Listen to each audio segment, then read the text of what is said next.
আমি জাদুর ড্রাগন ফল গাছ।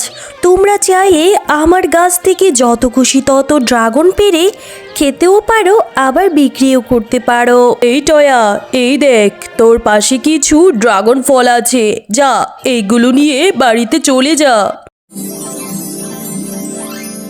এই টয়া, আমি রিমাকে নিয়ে একটু বাজারে যাচ্ছি, দেখি আমার মেয়েটার পছন্দ করা কিছু জামা কাপড় কিনে দেব।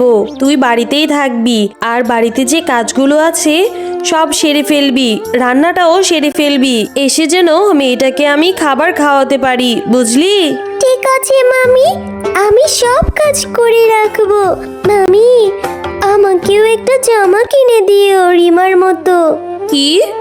রিমার মতো জামা কিনে দিব বললেই হলো? এইসব বলার সাহস কোথা থেকে পাস তুই? তোকে যে আমার বাড়িতে রেখে 3 বেলা 3 মুঠো খাবার খেতে দিচ্ছি, এইটাই তো বেশি। আবার বলছিস আমার মেয়েটার মতো জামা কিনে দিতে? এত কথা বলতে পারবো না এখন, আমি যাচ্ছি। মামি তো মাত্র বাজারে গেল, আসতে তো দেরি হবে। আমি যাই, বেলি বান্টির সঙ্গে একটু খেলা করে আসি। কতদিন হয়েছে ওদের সাথে একটু দেখাও করি না। বেলি, বান্টি, তোমরা কি খাচ্ছ? ড্রাগন ফল?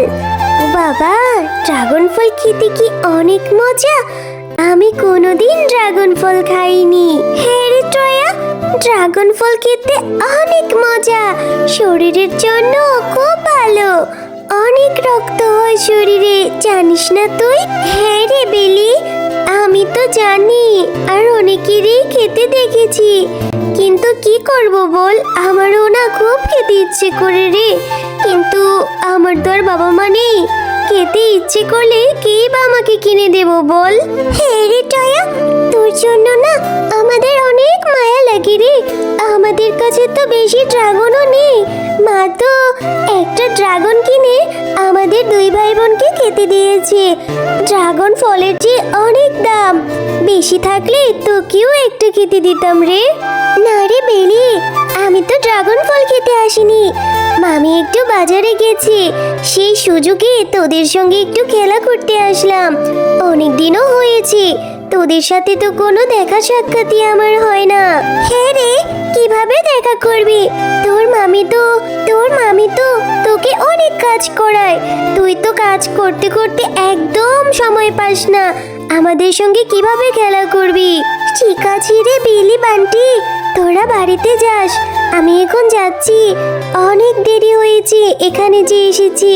ঠিক আছে টয়া, তুই তাড়াতাড়ি চলে যা, তোর মামি যে আবার দেরি করলে তোকে মারবে। কি ব্যাপার? এই মেয়েটাকে আমি বাজারের সময় বলে গিয়েছি এসে যেন দেখি রান্না বান্না সব করে ফেলেছে, কিন্তু ঘরের কাজ একটাও করেনি। এখান থেকে খুঁটা ওইখানেও নড়ায়নি। আজকে আসুক, ওকে আজ এরকম শিক্ষা দেব, কাজে ফাঁকি দেওয়ার হাড়ে হাড়ে টের পাবে। মামি, কি হয়েছে? এত বকছো কেন?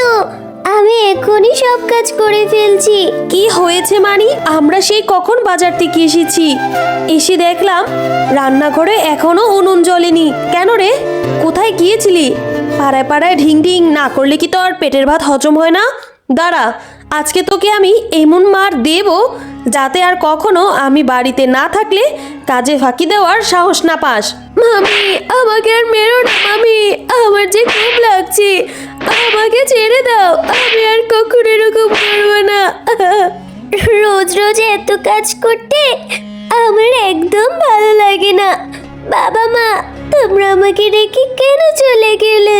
আমাকেও তোমাদের সঙ্গে করে নিয়ে যেতে, আমার যে এখন একদম ভালো লাগে না। কি রে টয়া, রান্নাটা কি হলো নাকি সকালের মতো আরো 4-5টা ঘা লাগাবো?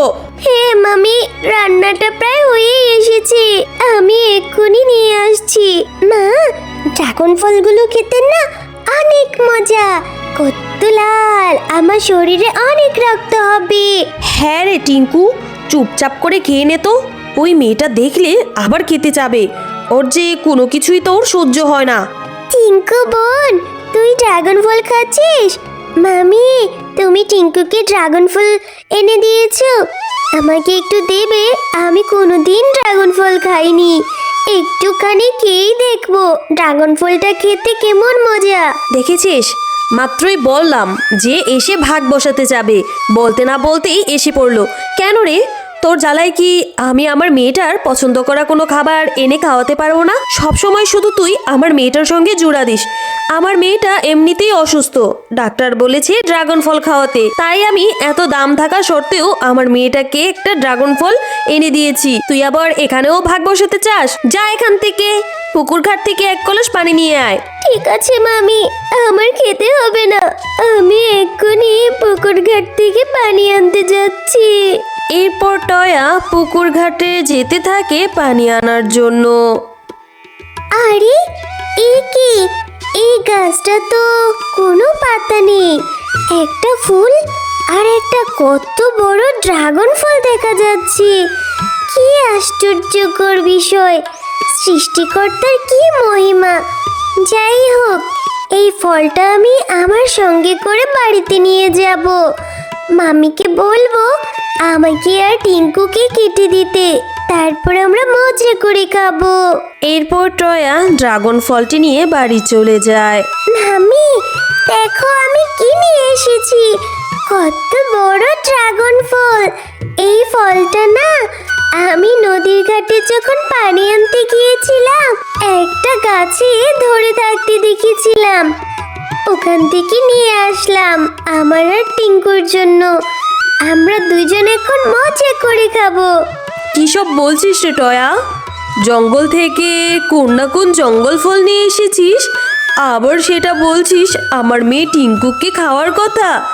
নিশ্চয়ই তুই এই ফলটার মধ্যে কোনো বিষ মিশিয়ে এনেছিস বা জাদু করে এনেছিস, যাতে করে আমার মেয়েটার অনেক বড় ধরনের ক্ষতি হয়, তাই না?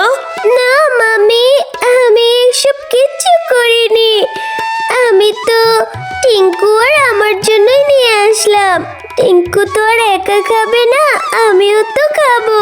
কোনো ক্ষতি হলে তো আমাদের দুজনেরই হবে। এত কিছু জানি না, তোর খেতে ইচ্ছে করেছে তুই যা, এই ফলটা খেয়ে নে, আমার বাড়ি থেকে বেরিয়ে যেয়ে তারপর খা। আমার বাড়িতে বসে বসে এই সব ফল তুই খেতে পারবি না। নিশ্চয়ই এই ফলটা আমার বাড়ির জন্য অশুভনীয়। তুই আমাদের মেরে ফেলার ধান্দা করছিস, তাই না রে টয়া? আচ্ছা মামি, কাউরে খেতে হবে না, আমি এই ফলটা এক্ষুনি নিয়ে ফেলে দেব। আমি এই ফলটা খেতেও পারবো না। মামি কত কিছুই না বললো, আমি কেন টিঙ্কুর ক্ষতি চাইবো? টিঙ্কু যে আমার ছোট বোন। হে সৃষ্টিকর্তা, আমাকে তুমি এত দুঃখের মধ্যে কেন ফালালে?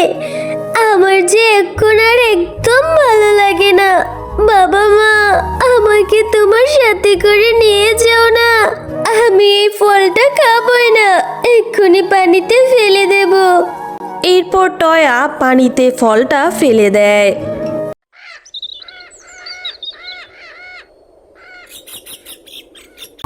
মামি, এই দেখো আমাদের পুকুরে কতগুলো ড্রাগন ফলের গাছ হয়েছে। তাড়াতাড়ি এসে দেখে যাও না মামি, গাছে কত ড্রাগন ফল হয়েছে। হ্যাঁ রে টয়া, এই তো অবাক করা বিষয়, কিভাবে হলো রে এইসব? মামি, কালকে যে আমি ওই ড্রাগন ফলটা ফেলে দিয়েছিলাম, ওইটার থেকে মনে হয় এতগুলো ড্রাগন ফলের গাছ হয়েছে। হ্যাঁ টয়া, তুমি খুব ভালো।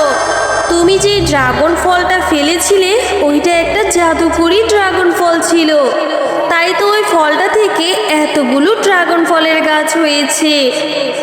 এই গাছের ড্রাগন ফল এখন থেকে তুমি যত ইচ্ছে তত খেতে পারবে। আর ঝুমকো শিয়ালিনী, তুমি টয়ার উপর অনেক অত্যাচার করেছো। আজকের পর থেকে যদি তুমি টয়াকে দিয়ে এত কাজ করো এবং অত্যাচার করো, তাহলে তোমাকে আমরা শাস্তি দেব। আর যদি তুমি টয়াকে আদর করো, নিজের সন্তানের মতো দেখো, তাহলে এই গাছের ফল তুমি বিক্রিও করতে পারবে এবং খেতেও পারবে। এতে করে তোমাদের সংসারের কোনো অভাব থাকবে না। সত্যি বলছো জাদুর ড্রাগন ফলের গাছ? ঠিক আছে, আমি এখন থেকে টয়াকে আমার নিজের মেয়ের মতো আদর করব। ওকে আর কখনো অত্যাচার করব না। হ্যালো বন্ধুরা, গল্পটি ভালো লেগে থাকলে চ্যানেলটি সাবস্ক্রাইব করে দিবেন এবং পাশে থাকা বেল আইকনে প্রেস করে আমার পাশেই থাকবেন। ধন্যবাদ।